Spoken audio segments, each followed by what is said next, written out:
Hi friends and families, welcome back to Ajwa's diaries. நம்ம இன்றைக்கி அஜ்வாஸ் டைரிஸில் ஒரு சுவாரஸ்யமான ஒரு விஷயத்தை பற்றி தான் பார்க்க போகிறோம். என்னன்னு பார்த்தோம்னா, நம்மளோட மாத வருமானம் 15,000 இருந்தால் எப்படிலாம் நம்ம குடும்பத்தை ரன் பண்ணலாம் அப்படின்னு சொல்லி தான் பார்க்க போகிறோம்.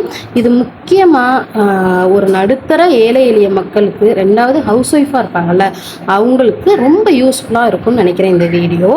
எங்கள் வீடியோ பிடிச்சிருந்தா லைக் பண்ணுங்கள், கமெண்ட் பண்ணுங்கள். நான் இப்போ சொல்ல போகிறதுல உங்களுக்கு ஏதாச்சும் டவுட் இருந்துச்சுன்னா எனக்கு கண்டிப்பாக கமெண்ட் பாக்ஸில் சொல்லுங்கள். கண்டிப்பாக நான் ரிப்ளை பண்ணுறேன். ஒரு ஃப்ரெண்ட்ஸ் எனக்கு இமெயில் பண்ணி இந்த டவுட் கேட்டிருந்தாங்க, அதுக்காண்டி தான் இந்த வீடியோ நான் எடுத்திருக்கேன். எப்படின்னு பார்க்கலாமா? நம்ம மாத வருமானம் 15,000 இருந்தால் அழகாக குடும்பத்தை ரன் பண்ணலாம். அதில் எந்த ஒரு டவுட்டுமே இல்லை. ஃபஸ்ட்டு அதுக்கு நம்ம என்ன செய்யணும்னா, ஒரு நோட்டில் ஃபஸ்ட்டு நம்ம ஒரு பட்ஜெட் போட்டுக்கணும். நம்மளோட பட்ஜெட்டை இந்த மாதிரி ஒரு மைல் மேப் மாதிரி போட்டு நம்ம பட்ஜெட்டை ஃபஸ்ட்டு எழுதிக்கணும். இதுக்குள்ளே நம்ம சுருக்கி செலவு பண்ணால் கண்டிப்பாக நம்ம வாழ்க்கையில் ஒரு அடுத்த கட்டத்தை நோக்கி செல்லலாம். அதில் சந்தேகமே கிடையாது. ஓகேவா? இப்போ 15,000 அப்படின்னு எடுத்துக்கிட்டோம்னா, ஃபஸ்ட்டு நம்மளோட வாடகை பர்பஸ் எவ்வளவா இருக்கணும்னா 4 to 4,500 அதுக்குள்ளே தான் இருக்கணும். சரியா? அந்த 4 to 4.5 ₹1 கூட நம்ம ரெண்ட்டுக்கு ஒதுக்கக்கூடாது. அதுக்குள்ளே அட்ஜஸ்ட் பண்ணி நம்ம வாழ்க்கையை நம்ம ரன் பண்ண நம்ம பழகிக்கணும். நம்ம அப்படி பழகுனாதான் நம்ம நம்ம குடும்பத்தை ரன் பண்ணி கொண்டு போக முடியும். இது குடும்பத்தோட தூண்னா யார்? நம்ம வீட்டு பெண்கள் தான். அவங்க தான் இதை கரெக்டாக கால்குலேட் பண்ணி கரெக்டான பாதையில் கொண்டு போகிறது மிக மிக அவசியம். ரெண்டாவது ஃபுட்டு. சாப்பாடுன்னு எடுத்துக்கிட்டோன்னு வச்சுக்கோங்களேன், நல்லா ஹெல்த்தியாகவும் சாப்பிடணும், அதே சமயம் வயிறும் நிறையணும். அந்த மாதிரி எடுத்துக்கிட்டோம்னா கரெக்டாக ஒரு நாளைக்கு ₹100 போதும். தாராளமாக சாப்பாட்டுக்கு நல்ல வெஜிடபிள்ஸ், காய்கறிலாம் வாங்கி தாராளமாக சாப்பிட்லாம். இப்போ ஒரு நாளைக்கு ₹100 மெனிக்க கணக்கு பண்ணி நம்ம எடுத்து வச்சுக்கணும். அதில் ஒரு நாள் ₹50 கூட செலவு பண்ணுவோம். இன்னொரு நாள் பேலன்ஸ் 50 இருக்கும். அதை பத்திரமா வச்சு அடுத்து என்னைக்காச்சும் இது மீட்டு நான்வெஜ் எடுக்கிறப்ப அதில் சேர்த்த மாதிரி நம்ம போட்டுக்கலாம். இது ஜஸ்ட்டு ஃபுட்டுக்கு மட்டும்தான் இந்த அமௌண்ட்டு. பெண்களால் சாதிக்க முடியாதுன்னு எதுவுமே கிடையாது. பெண்கள் நினச்சா ஒரு குடும்பத்தை எப்படியோ நிலைநிறுத்தலாம். அது இந்த மாதிரி பட்ஜெட் போட்டால் கண்டிப்பாக அதை செய்யலாம். தேர்டு நம்ம பார்த்தோம்னா ஃபிக்ஸட் சேவிங்ஸு. இது மனிதனாக பிறந்த எல்லாத்துக்குமே ஒரு கட்டாய கடமை. இது செஞ்சோம்னா நம்ம வாழ்க்கையில் கஷ்டம்னு ஒன்றே வராது. இது என்றைக்குமே நம்மளுக்கு கை கொடுக்கும். அதுதான் ஃபிக்ஸட் சேவிங்ஸ் சொல்லுவாங்க. அதாவது உண்டியல் சேர்மானம். இதை உண்டியலாவோ அல்லது ஒரு சீட்டோ அல்லது ஒரு சின்ன சின்ன ஒரு நாளைக்கு ஒரு ₹20 ₹10 எடுத்து வச்சு சேர்த்தா அது ஒரு பெரிய தொகையாக மாறும். அதனால சாதிச்சவங்க எத்தனையோ பேர் இருக்காங்க வாழ்க்கையில். நம்ம சின்ன தொகை எடுத்து வைக்கிறோம், அது நம்மளுக்கு அவ்வளோ கை கொடுக்குமான்னு நீங்கள் நினைக்காதீங்க. கண்டிப்பாக அது கை கொடுக்கும். ஆனால் அந்த மாதிரி 15,000 வருமானம் வாங்குறதுல ஒரு ₹500 ஃபிக்ஸட் சேவிங்ஸு. அதாவது நம்ம ஒரு 2 அக்கௌண்ட் வச்சுக்கணும். செலவுக்குன்னு ஒரு அக்கௌண்ட்டுனா சேவிங்ஸ்க்குன்னு ஒரு அக்கௌண்ட் வச்சுக்கணும். அந்த அக்கௌண்ட்டில் எந்த ஒரு ஜிபேவோ டிரான்ஸ்ஃபரோ ஏடிஎம்மோ வச்சுக்கக்கூடாது. இது கம்பல்சரி அதில் இருக்கணும். நாலாவது என்னன்னு பார்த்தோம்னா நகை. அதாவது எந்த ஒரு குடும்பத்திலையும் பெண் பிள்ளைகள் வச்சுருக்கவங்களுக்கு ரொம்ப இம்பார்ட்டன்ட் இந்த நகை. இந்த நகையை நம்ம மாதம் மாதம் சேவ் பண்ணாமல் விட்டோம்னா அது மொத்த செலவாக வரப்போ நம்மளால் தாக்கு பிடிக்க முடியாத அளவுக்கு போயிடும். அதனால மந்த்லி நகைக்கு அப்படின்னு சொல்லிட்டு ஒரு அமௌண்ட் எடுத்து வைக்கணும். அப்புறம் ஸ்கூல் செலவு, அதுக்கும் ஒரு 1000 எடுத்து வைக்கணும். இப்போ நம்ம நகை ஸ்கூல் செலவு மாதம் மாதம் வராது. அதை இப்போ டேம் பிரித்து நம்ம கட்டிடுறோம். அது போக பேலன்ஸ் எவ்வளோ இருக்கோ அது ஒரு நகை சிட்டாவோ அல்லது சேவிங்ஸ் பண்ணி போய் நகையாவோ எடுக்கலாம். இந்த ஃபிக்ஸட் சேவிங்ஸ் வேறு, இந்த நகை சேவிங்ஸ் வேறு. ஸோ இப்படி நகையை சேர்த்தோம்னா நம்ம தாராளமாக ஒரு 1 கிராமோ 2 கிராமோ நம்மளால் முடிஞ்ச நகையை எடுத்தோம்னா அது நாளாக நாளாக நம்மளுக்கு வேல்யூபிளாக தான் அது அமையும். பின்னாடி இது நம்ம ஒரு இடம் வாங்கவோ இல்லை வீடு வாங்கவோ ஒரு பெண் பிள்ளையை கட்டி கொடுக்கவோ ரொம்ப யூஸ்ஃபுல்லாக இருக்கும். அதே சமயம் இந்த ஸ்கூல்னு எடுத்துக்கிட்டோம்னா நம்ம பிள்ளைங்க படித்து ஒரு எஜுகேஷனில் போனாலும் நல்ல ஒரு வருமானம் பார்த்து அவங்க லைஃப்பும் நல்லாயிருக்கும். அதுக்கு இதை நம்ம கரெக்டாக இதுக்குன்னு மாதம் 1000 ஒதுக்கணும்னா கரெக்டாக இருக்கும். ஃபிஃப்த் ஒன் என்னன்னு பார்த்தோம்னா நம்ம கேபிள்.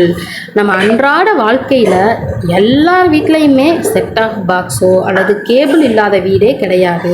அது ஒரு என்டர்டைன்மெண்ட்டு. ஹவுஸ் ஒய்ஃபுக்கெலாம் வேறு என்ன, கேபிள் தான் இருக்கணும். அதனால் அதுக்கு ஒரு 250 ஒதுக்கிடலாம். ஸோ கேபிள் வந்து ஃபிஃப்த் ஒன். அடுத்து என்னென்னா கரண்ட் பில். கரண்ட் பில் நம்மளுக்கு வந்து 2 months ஒன்ஸ் தான் வரும். ஆனால் நம்ம மந்த்லி இப்படி எடுத்து வச்சிட்டோம்னா 2 months ஒன்ஸ் வந்தாலும் நம்மளுக்கு வந்து கையை பிடிக்காது. ஈஸியாக நம்ம கரண்ட் பில்லாக கட்டிடலாம். 300 ரூபாய் என்பது அதிகம்தான். இப்போலாம் 100 யூனிட் ஃப்ரீ அந்த மாதிரி தான் போய்கிட்டு இருக்கு. இருந்தாலும் எக்ஸ்ட்ரா நம்ம எடுத்து வைக்கிறதுல வந்து 2 monthsக்கு அப்புறம் கட்டிட்டு பேலன்ஸ் இருந்தால் வேறு சேவிங்ஸ்லையோ அல்லது ஃபுட்டுலையோ இந்த மாதிரி எதனாச்சும் நம்ம அதை யூஸ் படுத்திக்கலாம். அப்போ கரண்ட் பில்லுக்குன்னு மாதம் 300 ரூபாய் எடுத்து வச்சிடணும். 7th ஒன் என்னன்னு பார்த்தோம்னா பால். பால் என்பது அத்தியாவசிய செலவுகளில் ஒன்று தான் நம்ம பால். டெய்லி கண்டிப்பாக காலைல விழிஞ்சோன்னா நம்ம பால் இல்லைன்னா ஒன்றும் செய்ய முடியாது. பாலுக்கு நம்ம 800 ரூபா ஒதுக்கிடணும். பால் கடனை மட்டும் கடன் வச்சோம்னா அது வந்து இழுத்துக்கிட்டே போகும் பெரியவங்களாம் சொல்லுவாங்க. அதனால் பாலுக்கு 800 ரூபா ஒதுக்கிட்டோம்னா தாராளம் பால். அதனால் நம்ம பாலுக்குன்னு 800 ரூபா ஒதுக்கிடணும். அதுக்கப்புறம் காய்கறி. அங்கே ஃபுட்டுன்னு போட்டது வந்து அரிசி செலவோ அல்லது டெய்லி அன்றாட வேறு இதர செலவு ஏதாச்சும் தீர்ந்தா வாங்குவோம் அந்த இதுக்கு. அது போக வெஜிடபிள்ஸ்க்குன்னு மந்த்லி 800 ரூபா ஒதுக்கிடணும். இப்போது இதில் இந்த 800 ரூபா நம்ம ஒதுக்கிட்டோம். அங்கே ஃபுட்டுக்கு ஆல்ரெடி 100 ரூபா ஒதுக்கியிருக்கோம். ஸோ இதுவே மிச்சம் தாராளம் தான். இதுலேயே நல்ல சாப்பாடு, ஆரோக்கியமான சாப்பாடு சாப்பிட்டு நம்ம ஹெல்த்தியாக வந்து நம்ம குடும்பத்தை ரன் பண்ணலாம். அடுத்து என்னன்னா ப்ரொஃபஷன் அப்படின்னு எடுத்துக்கிட்டோம்னா, ப்ரொஃபஷன்னா நம்மளுக்கு தொழிலை குறிக்கும். இப்போது தொழில்னா ஆக்சுவலாக நம்ம வீட்டில் இருக்க ஒவ்வொரு ஹஸ்பண்டும் அன்றாட வேலைக்கு போகிறவங்களோ அந்த மாத வருமானத்தை பற்றி தான் நம்ம பேசிக்கிட்டோம். இது எப்படின்னா பெண்களுக்கான ஒரு கைத்தொழில். இப்போ நான் என்னையே எடுத்துக்கிட்டால் இந்த மாதிரி யூடியூப் போடுறோம். இப்போ யூடியூப் போட நம்ம இதை தயார் பண்ண இந்த பென் வாங்குகிறோம், அது போக இந்த நோட் வாங்குகிறோம். அதே மாதிரி வீட்டில் எத்தனையோ பெண்கள் ஒரு கூடை பின்னி விற்கலாம், ஒரு டெய்லரிங் பண்ணலாம், அல்லது ஒரு ஃபுட்டு தயார் பண்ணி விற்கலாம். இந்த மாதிரி செலவுக்கு மாதம் நம்ம 2500 ரூபா ஒதுக்கணும்னா இதுலேருந்து ஒவ்வொரு வருமானமும் நம்மளுக்கு சேவிங்ஸ் ஆக முடியும். அதனால் ப்ரொஃபஷனுக்குன்னு கண்டிப்பாக 2500 நம்ம ஒதுக்கிடணும். பெண்கள் இந்த மாதிரி ஆர்வமாக செஞ்சால் குடும்பத்தில் வந்து ஒரு நல்ல ஒரு பேர் வாங்கலாம். நம்மளை பார்த்து நம்ம பெண் பிள்ளைங்களோ ஆண் பிள்ளைகளோ இந்த மாதிரி செய்யலாம்னு சொல்லி அடுத்த ஜென்ரேஷனுக்கு ஒரு வழிகாட்டியாக அமையும் இந்த ப்ரொஃபஷன் பண்ணுறதுனால. ஸோ கட்டாயம் எல்லா பெண்களும் செய்வீங்கன்னு எதிர்பார்க்குறேன். செஞ்சால் உங்கள் குடும்பம் நல்ல ஒரு பொசிஷனுக்கு போய் நிற்கும். அடுத்து இவ்வளோ பேசிட்டோம், சாப்பாடு, ரெண்ட்டு, சேவிங்ஸ்னு. நம்மளுக்குன்னு ஒரு வெளியில் போக ஒரு என்ஜாய் பண்ண அதெல்லாம் வேணும்ல, அது கண்டிப்பாக வேணும். எந்த ஒரு பெண்களோ ஆண்களோ வீட்டில் இருக்க குழந்தைகளோ எப்படியும் மந்த்லி ஒன்ஸ் வெளியில் போகணுன்னு ரொம்ப ஆசைப்படுவாங்க. ஆனால் நம்ம 15,000 வச்சுக்கிட்டு எந்த வெளியில் போக என்னன்னு வீட்டில் இருக்க பெண் பிள்ளைங்களாம், வீட்டில் இருக்க ஹவுஸ் ஒய்ஃப் ரொம்ப கோவப்படுவாங்க. கண்டிப்பாக நம்ம இந்த மாதிரி எடுத்து வச்சோம்னா நம்ம பிள்ளைங்களை நம்மளால் முடிஞ்ச ஒரு சின்ன பூங்காக்கோ இந்த பக்கத்தில் இருக்க ஒரு விளையாட்டு திடலுக்கோ அழகாக கூட்டிகிட்டு போய் அவங்கள நல்லா என்ஜாய் பண்ணி வைக்கலாம். இதனால் நல்ல நம்ம பிள்ளைங்க நம்ம மேலே நல்ல ஆர்வமாகவும் பாசமாகவும் இருக்குங்க. இல்லை சில பெண்கள்லாம் நம்ம வாங்குறதே 15,000, இதில் என்னத்தை நம்ம ஹோட்டல் போய் சாப்பிட்டோம், நம்ம என்னத்தை போய் இங்கே பூங்காக்கெலாம் போகணும், நம்மளுக்கெல்லாம் எதுக்கு இந்த ஆசை அப்படின்லாம் நினைப்பீங்க. ஆனால் இந்த மாதிரி பட்ஜெட் போட்டு நீங்கள் வந்து வாழ்க்கையை ரன் பண்ணுங்க. அப்படிலாம் வந்து அந்த ஒரு நினைப்பே வராது. கண்டிப்பாக பீஸ்ஃபுல்லாக நம்ம லைஃப்பை கொண்டு போகலாம்.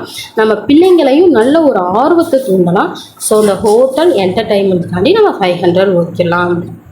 அடுத்து மீட் அப்படின்னு சொல்லி எடுத்துக்கிட்டோம்னா 1500 ரூபா ஒதுக்கணும். ஆக்சுவலாக நம்மளுக்கு வந்து வெஜ் எந்த அளவுக்கு தேவையோ அதே அளவுக்கு நம்ம வந்து நான்வெஜ்ஜும் எடுத்துக்கணும்.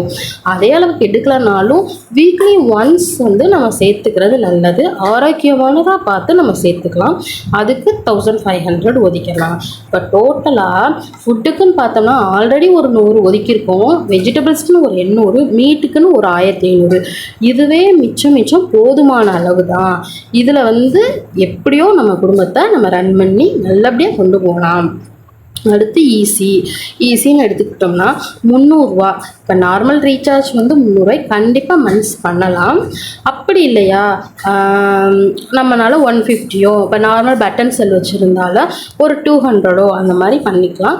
அதுக்குள்ளே நம்ம குடும்பத்தை ஏற்படுத்தணும்னா இந்த மாதிரி பட்ஜெட் போட்டு நம்ம செலவு பண்ணும்போது ஒரு ஒரு ஒரு 6 months 1 year வந்து இந்த பட்ஜெட்டில் ஓடிக்கிட்டே இருக்கும்போது நம்மளுக்கு சேவிங்ஸ் அதிகமாகி நம்ம அடுத்த கட்டத்துக்கு போயிடுவோம். அது வரையும் நம்ம இந்த மாதிரி கொஞ்சம் சுருக்கி செலவுகளை பண்ணோம்னா நம்ம லைஃப் எங்கேயோ போய் முடிஞ்சிடும். சிறு சிறு சேமிப்பில் தான் பெரிய ஆளை வளர்ந்தவங்களாம் எத்தனையோ பேர், அதில் நம்மளும் ஒரு எடுத்துக்காட்டாக இருப்போம். அடுத்து பெட்ரோல் செலவு. நம்ம குடும்ப தலைவர் வந்து டெய்லியும் ஒர்க்குக்கு போகணும். குறைஞ்சது என்ன செய்ய ஒரு 50 ரூபா அல்லது ஒரு 30 ரூபா பெட்ரோலாச்சும் செலவாகும்.